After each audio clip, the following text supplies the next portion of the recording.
Hello दोस्तों, आप देख रहे हैं kids dream world YouTube channel, जहां कहानियां बनती हैं और सपने सच होते हैं। तो चलिए दोस्तों, आज की कहानी की शुरुआत करते हैं, जिसका नाम है सुनहरी घाटी की सैर। तो चलिए शुरू करते हैं। जुलाई का महीना था। बच्चों की गर्मियों की छुट्टियां चल ही रही थी। गांव में चारों ओर हरियाली छाई हुई थी और आसमान में भी बादल काफ़ी, एक तरीके से आप लगा सकते हैं, बरस रहे थे। जी हाँ दोस्तों, रवि, टीना और अर्जुन हर दिन खेलने के लिए गांव के पास वाले मैदान में ही जाते थे। लेकिन धीरे धीरे हर रोज़ वहीं पर खेलकर वे बोर हो गए। एक दिन रवि ने अपने दोस्तों से कहा, क्या तुमने सुना है, गांव से कहीं दूर एक सुनहरी घाटी है जहां बहुत खूबसूरत नज़ारे, झरने और फूलों के बाग हैं। लोग कहते हैं वहां एक जादुई तालाब भी है जिसमें तारे पानी में तैरते हैं। टीना की आंखें चमक उठी। उसने कहा, हमें ज़रूर वहां जाना चाहिए। अर्जुन ने कहा, लेकिन मम्मी पापा मानेंगे क्या?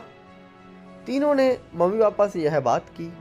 पहले तो वे थोड़े चिंतित हुए, लेकिन बच्चों का उत्साह देखकर उन्होंने हामी भर दी। पापा ने कहा, हम सब मिलकर बस से घाटी चलेंगे। ये एक यादगार सैर होगी। तैयारी और सफ़र। अगले दिन सुबह सुबह मम्मी ने पकोड़े, सैंडविच, खीर और अचार तैयार किया। बच्चों ने अपने बैग में पानी की बोतलें, टोपी और कैमरे वगैरह रखे। सुबह 8 बजे सब तैयार होकर बस स्टॉप पर पहुंचे। बस ने जब गांव में छोड़ा तो बच्चे खिड़की से बाहर देखने लगे। चारों ओर हरियाली, सरसों के खेत और आम के पेड़ों से लटकते पके हुए आम सफ़र को और भी मज़ेदार बना रहे थे। रास्ते में एक झील आई जिसके पास बगुलों का एक झुंड था। अर्जुन ने कहा, देखो कितने प्यारे बगुले हैं। टीना ने जवाब दिया, पता है, ये हमेशा पानी के पास ही रहते हैं। पानी इनके लिए सबसे ज़रूरी है। लगभग 2 घंटे के सफ़र के बाद बस सुनहरी घाटी पहुंची। सुनहरी घाटी का अद्भुत नज़ारा। जैसे ही बस घाटी के पास रुकी, सभी के मुंह से एक ही साथ वाह निकल पड़ा। घाटी का दृश्य किसी जादुई दुनिया के जैसा लग रहा था।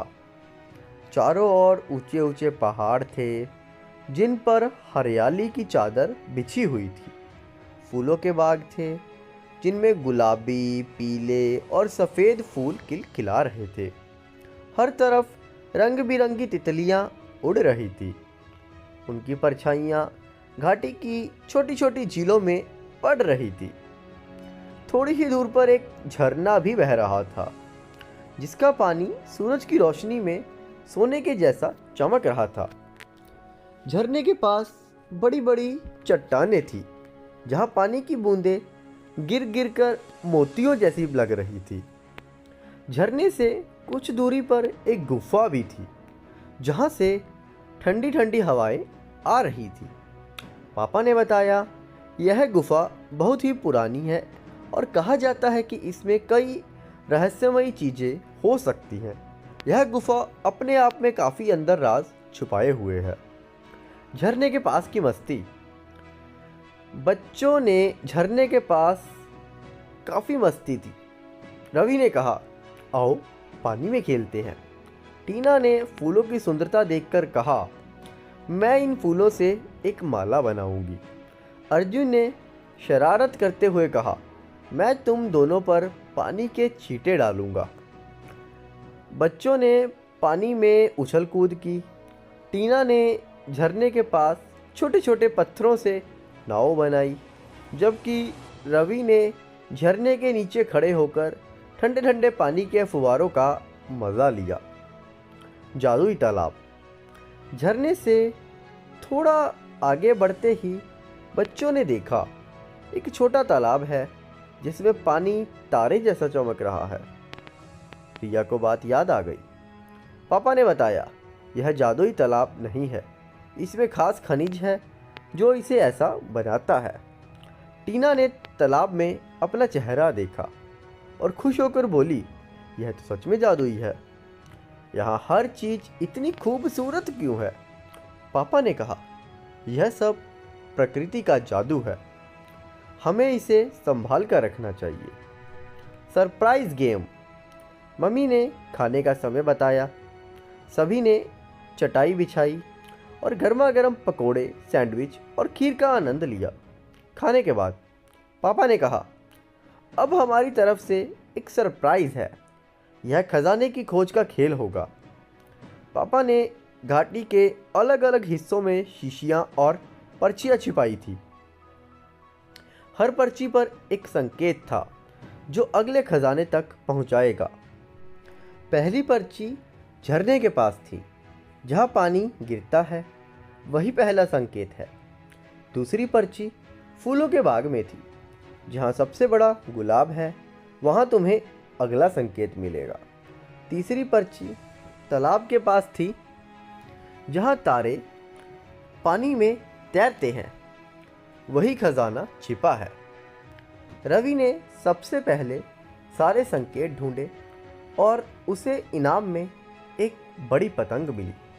वापसी का समय। शाम हो चुकी थी। बच्चे खेल कूद और मस्ती में इतना खो गए थे कि उन्हें समय का भी पता नहीं चला। पापा ने कहा, अब घर चलने का समय हो गया है। बस में लौटते समय बच्चे खिड़कियों से बाहर देख रहे थे। अर्जुन ने कहा, यह मेरी अब तक की सबसे अच्छी यात्रा थी। टीना ने जवाब दिया, हम फिर से आएंगे और अपने दोस्तों को भी इस बार साथ लाएंगे। कहानी का संदेश। यह कहानी हमें सिखाती है कि प्रकृति की सुंदरता हमें शांति और खुशी देती है। परिवार के साथ बिताया हुआ समय अनमोल होता है। तो दोस्तों, अगर आपको यह कहानी पसंद आई हो तो लाइक और सब्सक्राइब ज़रूर करें। अगली बार फिर मिलेंगे एक नई कहानी के साथ। तब तक प्रकृति से प्यार करें और खुश रहें। धन्यवाद।